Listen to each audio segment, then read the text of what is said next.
Hey guys, what's up? Scott House here with Jans and Jans.com, and today I'm going to go over what I carry in my backcountry ski pack, or my avalanche pack as some people like to call it. This is the pack that I carry when I'm going on a ski tour or anytime I'm traveling outside of the ski resort in the winter. First, we have to start with a backpack. We have to have a good pack, right, to carry all of our gear.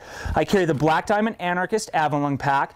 I like the added safety of the Avalung because it allows me to breathe under the snow should I get caught in an avalanche. Now, it's not an oxygen providing system. What it allows me to do is pull air that's in the snow, out of the snow, and then exhale my CO2 away from my mouth.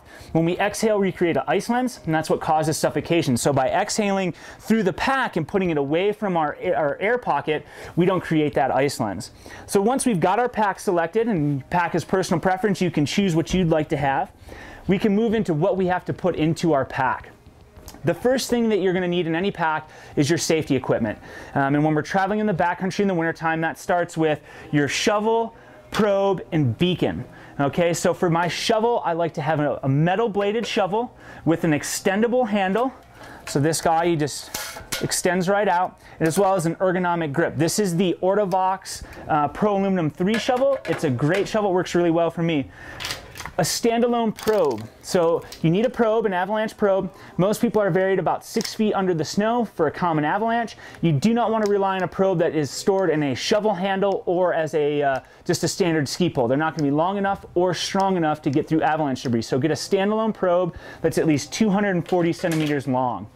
Your beacon should always be worn on your persons. This does not go in your pack. Again, your beacon does not go in your pack. It goes on your body and is worn under your outermost layer.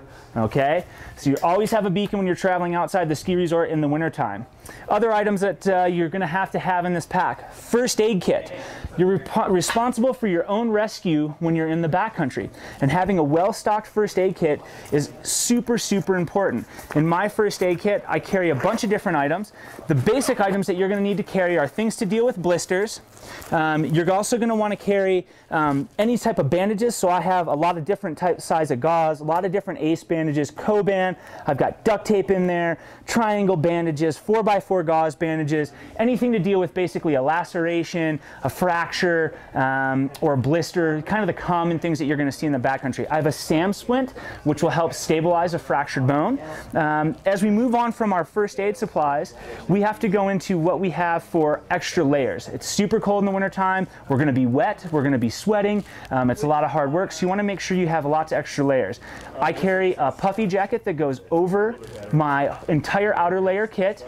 I also have extra gloves. So I've got a big thick pair of extra gloves, a thinner pair of extra gloves, the gloves that I wear on my hand, plus an extra hat that's a little bit thicker, a good thick winter hat for when things get cold, not to mention the hat that I'm wearing when I'm going uphill.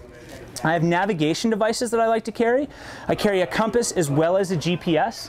The GPS provides me with GPS coordinates for my location should an incident happen. It also allows me to navigate in a whiteout situation. The compass is good should my GPS die. It's a good backup. I like to have two just to make sure that I'm always covered.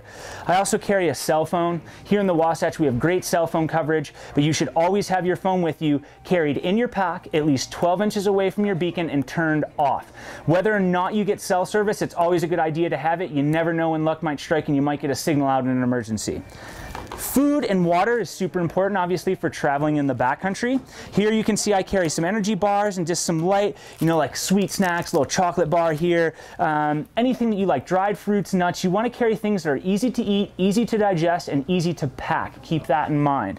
I carry a thermos full of hot tea, as well as an Nalgene full of water. I do not carry a Camelback bladder. They tend to freeze up too easy, and then you're out of water, and it creates a big mess when you're trying to get water out of a frozen Camelback.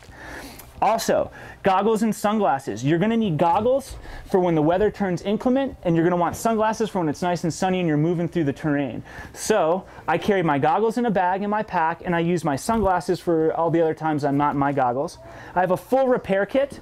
I carry a scraper and an extra tip loop, a multi-tool, an adjustable screwdriver with multiple heads, multiple ski straps for doing just about anything, as well as a pocket knife. Okay, and like I said, I've got duct tape in my first aid kit, and that kind of falls into the repair kit as well. A lighter is a super important tool to have in the wintertime. You never know when you might need to start a fire or de-ice equipment. And the headlamp is a good thing to have for those shorter days. Remember, we could be starting in the dark and finishing in the dark. A headlamp is super crucial for winter travel. Make sure you have one in your pack. Non-mandatory items are over here to my left. And what I have is my skins. So skins are necessary for uphill travel on skis, but not for snowshoes. So this is kind of why it's non-mandatory. I have a Spot personal locator beacon. This is my backup should my cell phone not work. It relies on satellites and allows me to reach out to search and rescue, as well as my friends for help. I carry a digital camera. Digital camera good for documenting, of course, the fun that you're having on your trip. Also good for documenting snow profile or avalanche activity. Also, if an accident happens, you kind of have some documentation in your camera. I carry my snow study kit, and I'm not going to get into that because it's not mandatory. But a snow saw is a good thing to have for both clearing brush and doing snow profile work. I carry a bivy sack in case I get stuck out at night. This is basically a thermal blanket. It's going to give me, some insulation and protection from the elements should I have to stay the night in the backcountry. Also, it's good for pulling someone out in an emergency situation. I carry a rescue sled as well. It builds out with my skis and allows me to basically create a makeshift backboard that I can drag someone downhill with. I also have a roosh block cord. This is actually a snow science tool used for creating roosh block tests, but it works great for cutting cornices or as an emergency cord should you have an incident. And last but least, I carry a little flask depending upon the tour because a little whiskey never hurt anybody. So again, we've got our mandatory items here to the right and in front of me, kind of our non-mandatory items here to the left and over. We'll go through it real quick. Mandatory items: shovel, probe, beacon, goggles, sunglasses, headlamp, lighter, repair kit, extra layers, navigation devices, food, and first aid. Non-mandatory items are going to be your locator beacon, your camera, that bivy sack, the roosh block cord, your snow science kit, things like that. So this is kind of what's going to go in your pack. It's a lot of stuff, but it's what you need to be prepared out there. If you have any questions, check us out at jans.com or swing into Jans Park Avenue and come and find me.